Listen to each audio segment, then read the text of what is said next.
Estamos em Encarem, subúrbio de Jerusalém. E aqui existe um lugar muito especial, o Jardim da Bíblia, onde há réplicas da vida diária nos tempos da Bíblia. Hoje vamos conhecer então como era a vida diária nos tempos de Jesus.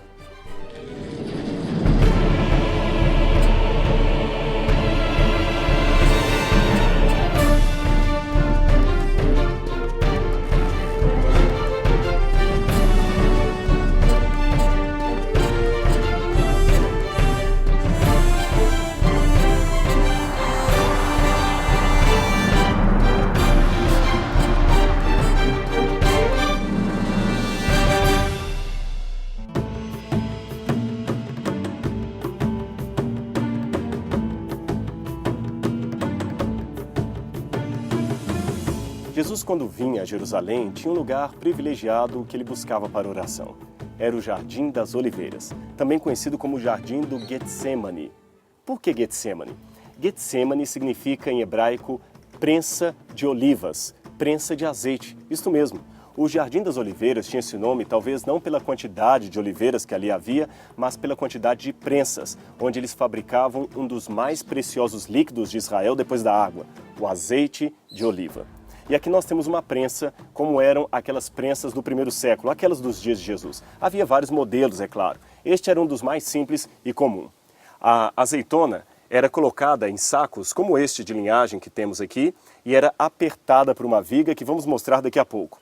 À medida que ela era apertada, há uma pedra aqui em cima, o azeite calmamente começava a escorrer por esse local, vinha para uma pedra e enchia cântaros como este que eram colocados aqui na base. Uma vez que um cântaro estava cheio, eles o colocavam de lado e colocavam outro aqui para receber outra quantidade de azeite. E assim o produto era fabricado para servir a várias funções dentro da cidade de Jerusalém.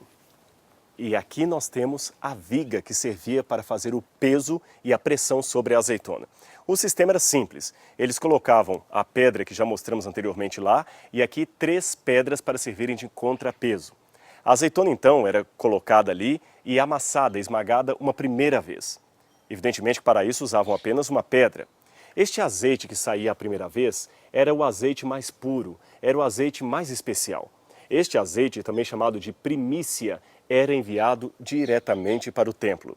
Isto fazia parte de uma crença da religiosidade judaica que tudo o que é primeiro, tudo o que é mais importante, ou seja, tudo o que é primícia, pertence a Deus. Um exemplo, aliás, que deveríamos imitar. Tudo o que é mais importante em nossa vida deveria primeiro ser atribuído a Deus. Num segundo momento, então, colocavam outro contrapeso, outra pedra, e a azeitona era prensada uma segunda vez. Desta vez, o azeite que saía, ainda muito bom, mas de qualidade inferior ao primeiro, era usado para levar ao mercado e vender. Ali as pessoas poderiam comprá-lo para fazer comida. Aqui eu tenho um cântaro típico daquela época, onde as pessoas armazenavam o seu azeite. Era um dos elementos básicos na receita de qualquer comida ou qualquer refeição diária dos judeus. Você se lembra, por exemplo, no Antigo Testamento, quando o profeta foi enviado até uma viúva em Serepta e ela tinha apenas um pouco de azeite e farinha para fazer pão? Esse aqui é um exemplo. Jesus também muitas vezes comeu comidas à base de azeite. Mas o azeite não servia apenas para a alimentação diária, não. Ele também servia para alimentar as lâmpadas. As pessoas usavam lâmpadas como estas para iluminar as suas casas. O azeite era simples também o procedimento. O azeite era colocado aqui, nesta parte maior, neste buraco maior da lâmpada. Uma vez que ela estava cheia de azeite, um pavio era colocado aqui na outra abertura. Acendia-se a chama e estava tudo pronto. A chama e o pavio eram alimentados pelo azeite. Que interessante.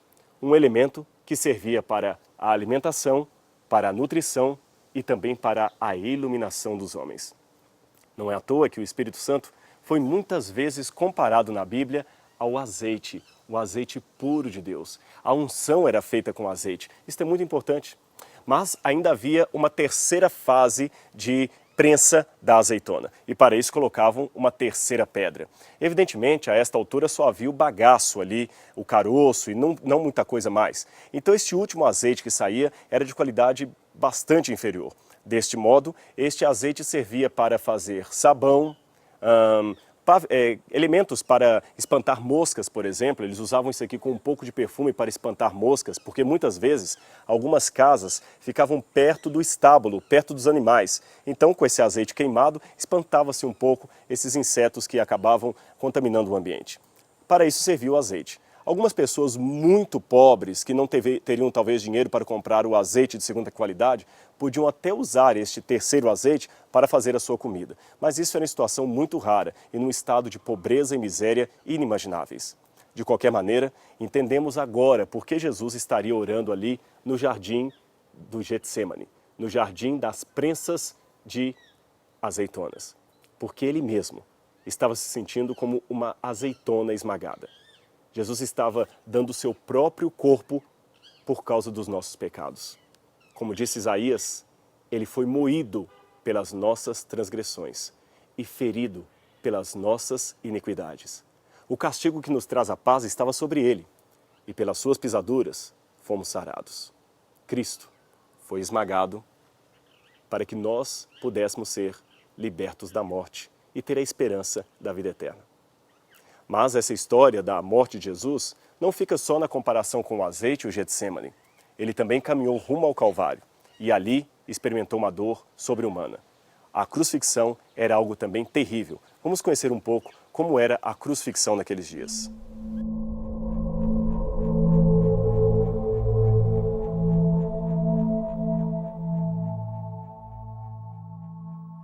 Havia várias formas de crucifixão no tempo do Novo Testamento. Algumas faziam com que o condenado ficasse até 3, 4 dias ali agonizando sem morrer. Outras talvez abreviavam o sofrimento do condenado, fazendo-o morrer mais rápido. Bem, vários levantamentos foram feitos para tentar descobrir qual foi a forma usada com Jesus. A primeira dificuldade é que não se tem encontrado muitos ossos de crucificados, e por uma razão muito simples. A morte de cruz era uma morte detestável. As pessoas que ali morriam eram consideradas malditas para a sociedade, para a religião, para as pessoas em geral.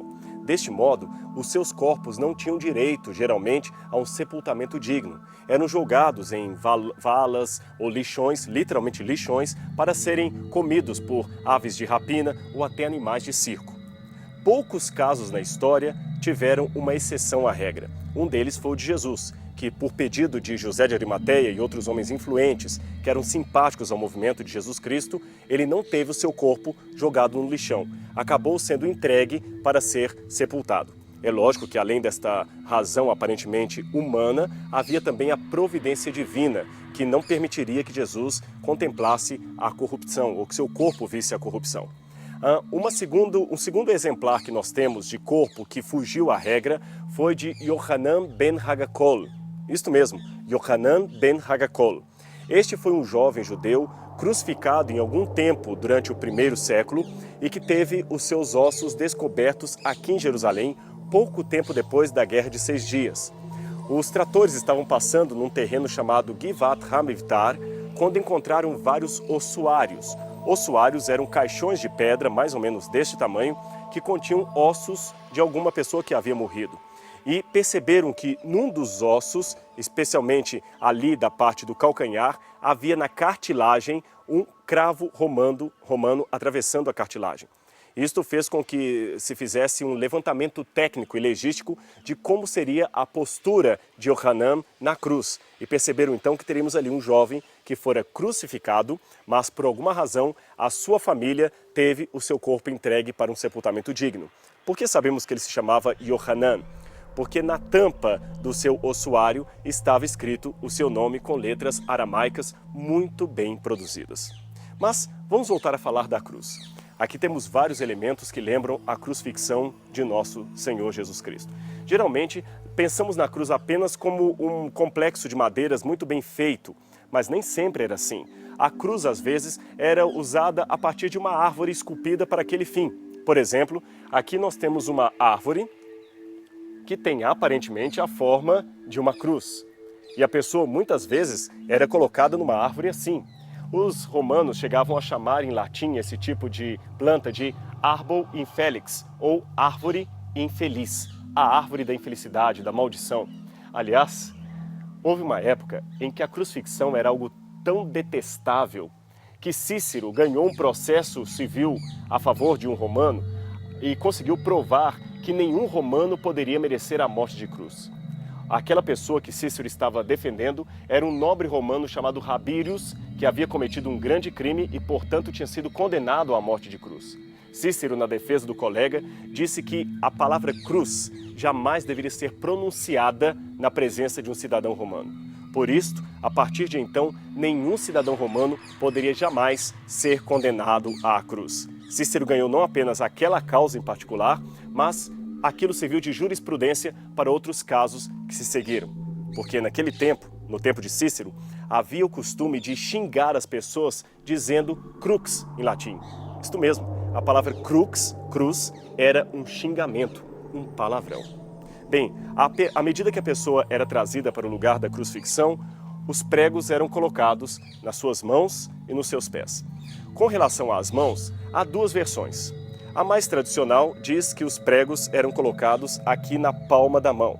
Isto foi questionado por alguns historiadores, dizendo que se os pregos fossem colocados nas palmas das mãos, o corpo, pelo seu peso, acabaria rasgando as palmas das mãos e cairia. Então pensou-se que o corpo era fixado aqui e amarrado.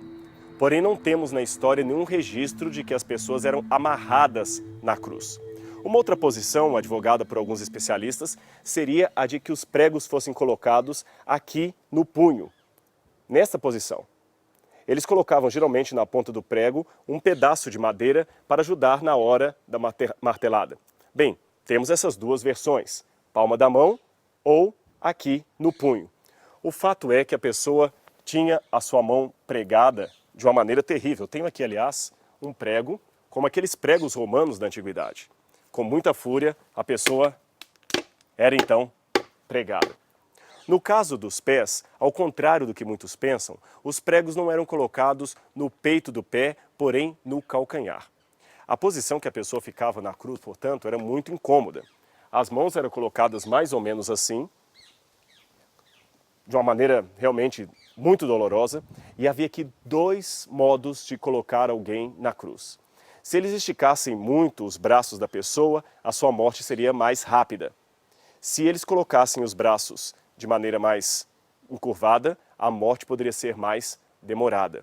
A pessoa então tinha os pés colocados talvez nesta posição. Vejam que é uma situação bem cômoda, até para fazer a ilustração, e assim ela ficava.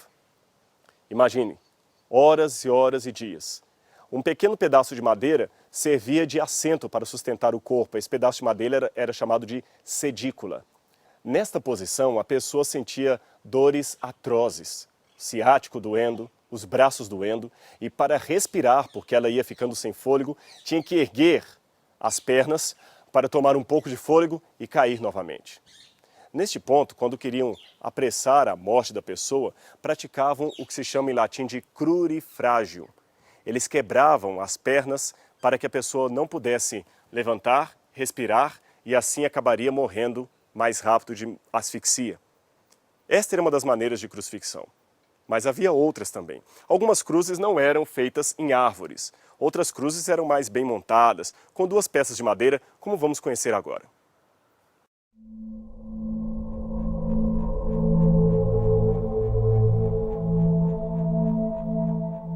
A crucifixão já era usada desde o período dos fenícios, mas os romanos se tornaram proverbiais nessa arte de condenar as pessoas à mais cruel forma de martírio, de morte que havia na ocasião.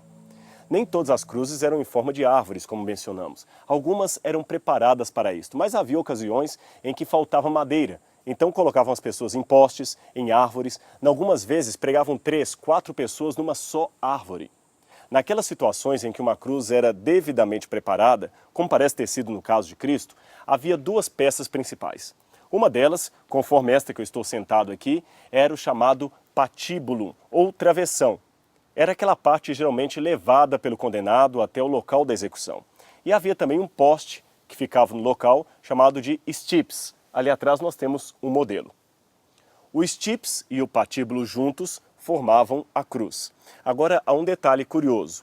Dependendo do tamanho das medidas do indivíduo, o stips poderia pesar algo em torno de 60 a 70 quilos. E o patíbulo podia pesar algo em torno de 20 a 30 quilos, ou seja, uma cruz podia ter em média algo em torno de 90, 100 quilos.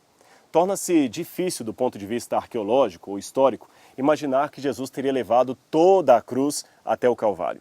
É mais provável supor que ele tenha levado apenas o patíbulo, somente o travessão. Jesus então passara pelas ruas de Jerusalém carregando este peso nas costas, sendo insultado pelas pessoas que ali estavam, até o local da condenação. Ali havia duas maneiras de montarem a cruz. A primeira delas, o estips ou o poste já estava fixo no local e a pessoa era literalmente içada. A segunda forma, a pessoa tinha toda a sua cruz montada no chão, era também pregada no chão e a cruz era erguida de uma só vez. O livro Desejado de Todas as Nações dá a entender que foi esta a segunda forma usada por Cristo, porque quando a cruz caiu, provocou uma terrível e angustiosa dor no Salvador. Bem, seja como for, mais doloroso do que os cravos, mais doloroso do que os açoites, foi o que Jesus passou espiritualmente. É claro que a dor física não pode deixar de ser comentada, porque, afinal de contas, não foi apenas na cruz que ele começou a sofrer, não, de maneira nenhuma. Se você ler bem os evangelhos, lembre-se que o sofrimento de Cristo começou já no Jardim das Oliveiras, que fizemos referência no início desse programa. Ali Jesus já teve a sua alma afligida, ali ele começou a sofrer, a suar sangue. Ele implorou ao Pai diversas vezes, Pai, se possível, afasta de mim esse cálice. E embora o seu lado humano quisesse a todo custo se livrar daquele sofrimento, ele ainda teve fé e relacionamento espiritual o bastante para dizer, contudo, Pai, seja feito como tu queres, que a tua vontade seja feita e não a minha. Que lição de fé, não é mesmo? Será que nós estamos hoje preparados para dizer, Pai, seja feita a tua vontade, mesmo que ela não seja a minha vontade? Devemos acreditar que a vontade de Deus é superior e melhor do que a nossa. E seja lá o que for que Deus deseja, por mais terrível que pareça, ainda será o melhor. Pouco tempo depois da sua grande oração, da sua angústia da alma, Jesus foi traído com um beijo por Judas, um dos seus discípulos. Ele então foi levado até a casa do sumo sacerdote, ali apanhou durante toda a noite, recebeu uma leva de testemunhas falsas que estavam levantando depoimentos falsos a respeito dele. Eles queriam a todo custo montar um dossiê contra Jesus. Ali ele apanhou, recebeu murros, socos e no dia seguinte o levaram até Pilatos. A ânsia dos líderes judaicos daquela ocasião era que Jesus fosse condenado pelo poder romano antes da Páscoa. Por que razão? Muito simples. Eles imaginavam, supondo que Jesus fosse um falso Messias, que se Jesus realizasse um milagre na Páscoa, o engano seria terrível. Lembre-se, Jesus havia ressuscitado mortos, Jesus havia multiplicado pães, havia expulso demônios, ou seja, a fama de Jesus estava espalhada por todas as partes. Se Jesus, naquela ocasião, operasse um milagre, todos iam acreditar nele. Jerusalém estava repleta de pessoas de todas as partes. Havia judeus de todos os lados da diáspora. O que é diáspora? Diáspora é a referência que se dá aos judeus que moravam fora de Israel. Em Roma, na Babilônia, no Egito, em todos esses lugares haviam comunidades judaicas que durante as festas religiosas vinham para Jerusalém. Se Cristo operasse uma cura ali, seria o bastante para que todos o seguissem. E os líderes não queriam isto. Por outro lado, não tinham poder político para mandar matar Jesus. Somente Roma podia sentenciar alguém à morte naquela ocasião. Então, por isso, levaram Jesus até Pilatos. Pilatos, então, diante da multidão que clamava pela crucifixão de Cristo, se viu entre duas situações extremosas.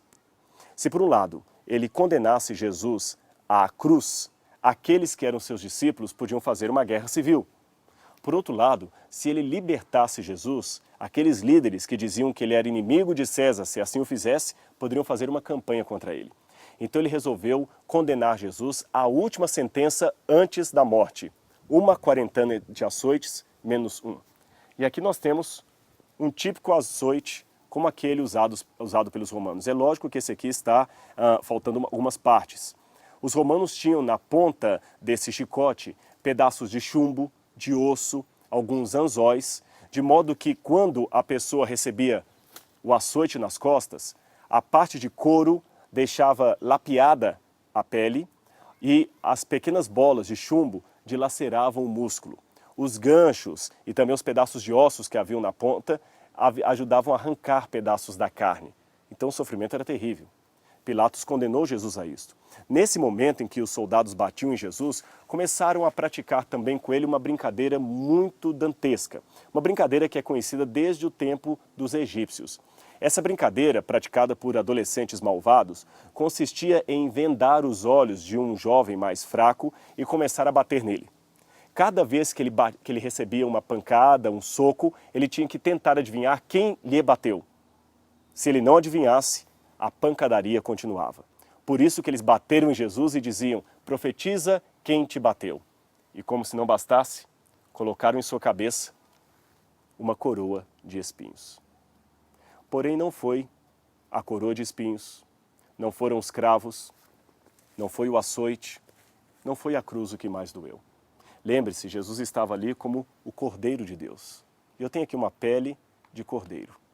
O Cordeiro de Deus que tira o pecado do mundo. E você sabe qual foi a diferença da cruz? Porque, afinal de contas, milhares de pessoas foram crucificadas pelos romanos. Jesus não foi apenas mais um?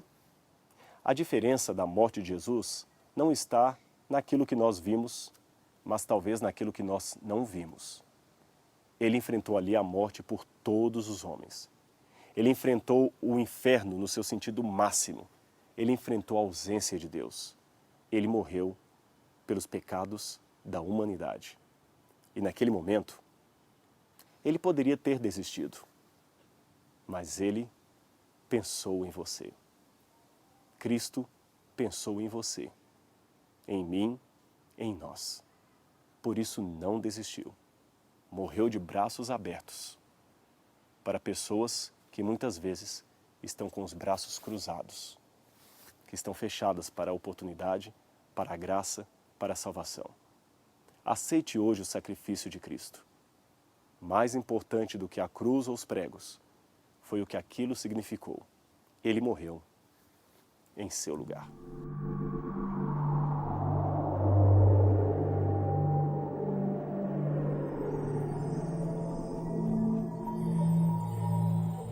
Este seria um modelo de um túmulo dos tempos de Cristo olhado por dentro. Evidentemente, como é apenas uma cópia atual, nós temos aqui um teto que está cortado. Mas se fosse naquele tempo, o teto cobriria toda esta parte, de forma que de fora seria impossível ver o que está acontecendo aqui dentro. Apenas aqueles que tivessem entrado pela porta lateral poderiam estar acompanhando o processo. Como era escuro, todos traziam lâmpadas consigo. Nem todas podiam entrar ao mesmo tempo, porque o ambiente era pequeno, era apertado, como você está vendo. A lâmpada, então, era colocada num pequeno recipiente para ela preparada, aqui no lado, na parede. E assim todo o ambiente ficava iluminado. O corpo era trazido com cuidado e depositado nesta cama de pedra. Havia, então, um processo muito demorado de lavar o corpo. Elas passavam azeite, água, perfume, escovavam unha por unha, cabelo, todos os detalhes eram muito bem organizados. Por isso, a Bíblia fala que Maria Madalena, certa vez, ao ungir Jesus com perfume e ser repreendida pelos discípulos porque estava derramando perfumes no pé de Jesus, foi então aclamada pelo Mestre como sendo aquela que guardaria o azeite perfumado para o dia do seu sepultamento.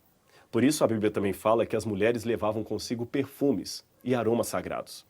O corpo era colocado neste lugar, como dissemos, e começava, depois da limpeza, o processo de bandagem. Colocavam geralmente os pés nesta posição e começava-se o processo de passar a faixa em todas as partes do corpo, cuidadosamente.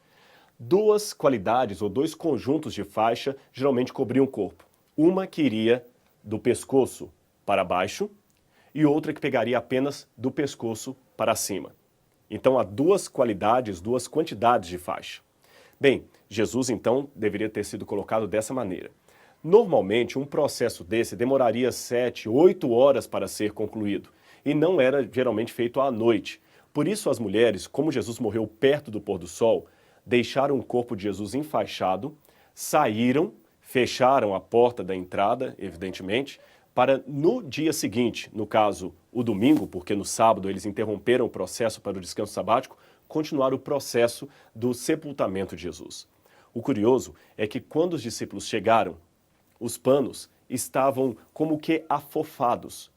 Pedro percebeu isso de maneira muito clara. O pano da cabeça, as faixas da cabeça estavam na mesma posição e as faixas do corpo também, de modo que passava-se a impressão que o corpo teria passado por entre as faixas. Não poderia ter a explicação racional de que alguém roubara o corpo ou que tirara as faixas para então extrair o corpo daqui.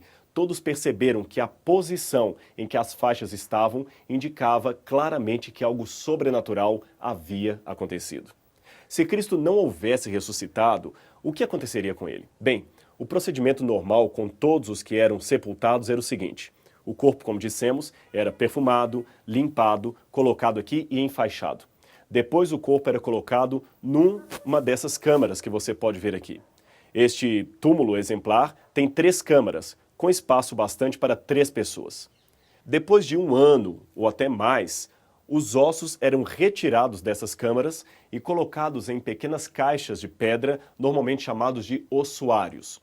Essas caixas eram tapadas, às vezes mais de uma ossada era colocada ali dentro, poderia ser o osso de um marido com sua esposa, de um pai com um filho. Em alguns casos, não muito comuns, o nome da pessoa que havia morrido era escrito na tampa ou nas laterais do ossuário. Com isto, economizava-se espaço. Este caixão, mais ou menos desse tamanho de pedra, era colocado naqueles vãos internos que você vê lá dentro. Neste dia, dizia que o morto finalmente encontrou os seus mortos. Somente nos dias que os ossos eram retirados e colocados nesta caixa de pedra é que a pessoa teria de fato sido sepultada. Até então, ela haveria apenas sido colocada no sepulcro. Bem, Jesus foi colocado aqui. Mas quando voltaram para terminar todo o processo, o túmulo estava vazio. Como eu disse, a forma como as faixas foram vistas indicaram que havia ocorrido um fenômeno sobrenatural, um milagre. Não havia a possibilidade de alguém ter roubado o corpo ou tirado as ataduras e levado Jesus como alguém que estivesse vivo. Não, as faixas estavam do modo como foram enroladas no corpo de Jesus. Mas ele não estava mais ali porque ressuscitou. Os discípulos já assustaram quando, ao chegarem de manhã, antecedidos, é claro, pelas mulheres, perceberam que a porta estava aberta. Aquela pedra que cobriria a entrada do sepulcro estava removida. Lembre-se, na noite anterior, soldados estavam ali protegendo a entrada porque não queriam deixar de maneira nenhuma que se propagasse o boato que Jesus havia ressuscitado. Mas agora a pedra estava removida. E ao olharem desde fora até aqui dentro, perceberam que no lugar do corpo estavam as faixas e um anjo sentado, que lhes declarou: "Por que buscais dentre os mortos aquele que vive? Ele não está aqui, porque já ressuscitou." Afinal de contas, Cristo é o doador da vida eterna, doada a cada um de nós.